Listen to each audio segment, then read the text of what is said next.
आज हम लोग पढ़ने वाले हैं विस्थापन या इसी को बोलते हैं प्रतिस्थापन अभिक्रिया। ये क्या होता है, पहले इस उदाहरण को समझिए। यहाँ पर ए और एक बीसी नाम की यौगिक से अभिक्रिया होती है। ए क्या करता है, आप इस उत्पाद को देख करके क्या समझ पा रहे हैं कि यहाँ पर पहले सी के साथ में कौन था, बी था। लेकिन उत्पाद में आप देख पा रहे हैं कि सी के साथ कौन आ गया है, अब ए आ गया है और बी अलग हो गया है। मतलब आप ये समझ पा रहे हैं कि ए ने बी को हटाया और वहां पर खुद आकर के सी से जुड़ गया। इसी चीज को कहते हैं विस्थापन अभिक्रिया। मतलब वह अभिक्रिया जिसमें अधिक क्रियाशील जो तत्व होगा वो अपने से कम क्रियाशील तत्व को क्या करेगा, उस यौगिक से हटा देगा।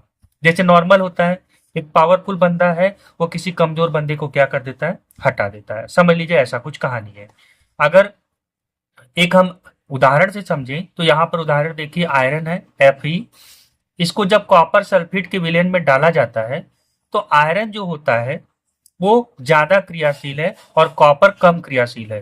तो आयरन क्या करेगा, कॉपर को हटा करके खुद सल्फेट के साथ जुड़ जाता है तो बना लेता है क्या, FeSO4, और कॉपर को अलग कर देता है। अब आप ये बोलेंगे कि सर हमको कैसे पता चलेगा कि कौन सा तत्व ज्यादा क्रियाशील है और कौन सा तत्व ज्यादा क्रियाशील है। तो इसको समझने के लिए आपको सक्रियता श्रेणी समझना होगा। इस सक्रियता श्रेणी, जिसे रिएक्टिविटी सीरीज इंग्लिश में कहा जाता है, इनमें आपको विभिन्न तत्वों की क्या है, एक सीरीज आपको श्रेणी दिखाई देगी। और ये श्रेणी में ऊपर से नीचे की तरफ जब आप देखेंगे तो जो बहुत ज्यादा क्रियाशील है उसको सबसे ऊपर, उससे कम वाला उससे नीचे, उससे कम वाला उससे नीचे, ऐसे कर करके सबसे कम क्रियाशील तत्व को सबसे नीचे रखा गया। और खास करके ये पूरे धातु हैं, ठीक है, और खास करके आपको इन्हीं को पढ़ना भी है। तो ध्यान से देखिए, पोटेशियम सबसे ज्यादा क्रियाशील, उससे कम सोडियम, कैल्शियम, मैग्नीशियम, उससे कम एल्यूमिनियम, जिंक, आयरन, पीबी मतलब लेड हुआ, हाइड्रोजन। सिर्फ तुलना करने के लिए कि हाइड्रोजन से भी कम क्रियाशील कुछ धातुएं होती हैं, जैसे कॉपर, Hg मतलब मरकरी पारा जिसे कहते हैं, Ag मतलब सिल्वर जिसे चांदी कहते हैं, और Au मतलब गोल्ड जिसे सोना कहा जाता है। अगर आपको ये श्रेणी याद हो जाए तो आप बड़े आराम से इस रिएक्शन को बना लेंगे।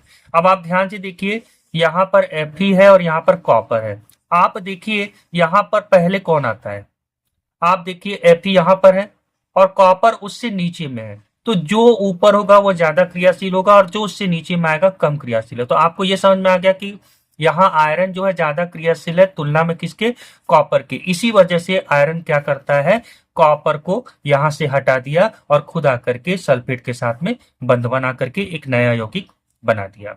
ठीक है। अब विस्थापन अभिक्रिया भी खास करके दो प्रकार का होता है, एकल विस्थापन अभिक्रिया और अगला हम पढ़ेंगे द्वि विस्थापन अभिक्रिया। एकल मतलब एक को विस्थापित किया जा रहा है। ठीक है, यही उदाहरण मैंने अभी आपको दिखाया भी था।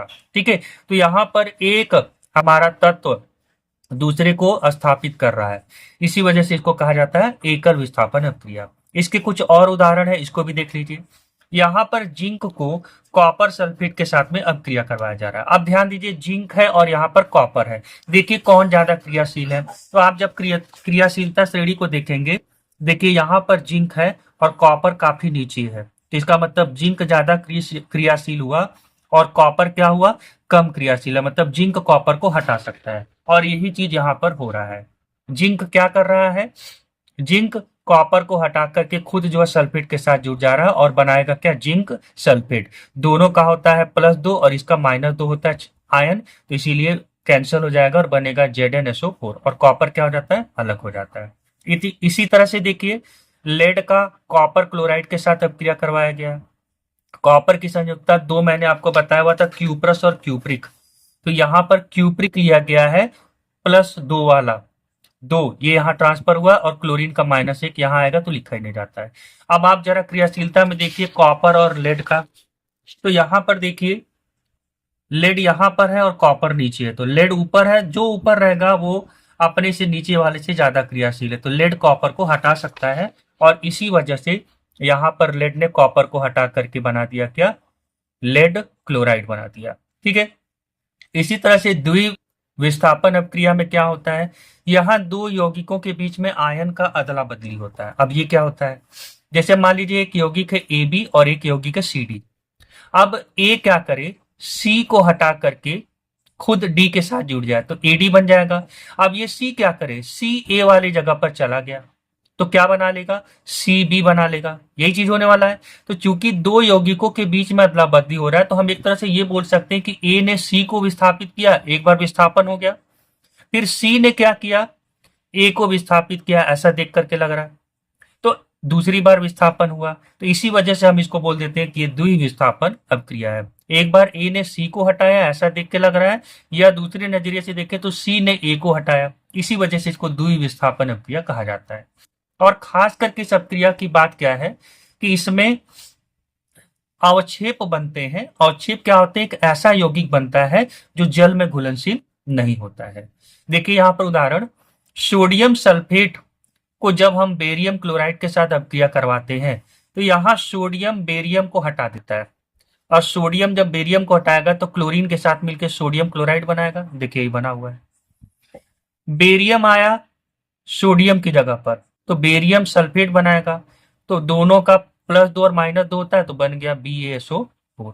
और यही बेरियम सल्फेट जो बना है यही सॉलिड लिखा है, मतलब ठोस अवस्था में होता है, मतलब ये सफेद रंग का अवक्षेप बनता है। अवक्षेप मतलब याद रखिएगा ये जल में घुलनशील नहीं होता है, ठोस के रूप में क्या होता है, विलयन के नीचे में एकदम बैठ जाता है। ठीक है, बाकी यहाँ पे जो 2 लिखा हुआ है संतुलित किया गया है। इसी तरह से सिल्वर नाइट्रेट को जब पोटेशियम क्लोराइड के साथ अभिक्रिया करवाया जाता है तो सिल्वर पोटेशियम को हटा देता है। ठीक है, तो सिल्वर पोटेशियम को जब हटाएगा तो बनाएगा क्या, AgCl। देखिए बन गया। और पोटेशियम सिल्वर की जगह पर आता है तो क्या बनाता है, पोटेशियम नाइट्रेट बना लेता है। ठीक है, तो इस तरह से ये दोनों चीज बने, और जिसमें सिल्वर क्लोराइड हमारा सफेद रंग का अवक्षेप बनाता है जो कि ठोस के रूप में होता है। अवक्षेप मतलब फिर से समझ लीजिए जो जल में घुलनशील ना हो। तो इस तरह से मैंने आपको विस्थापन अभिक्रिया पूरा समझा दिया।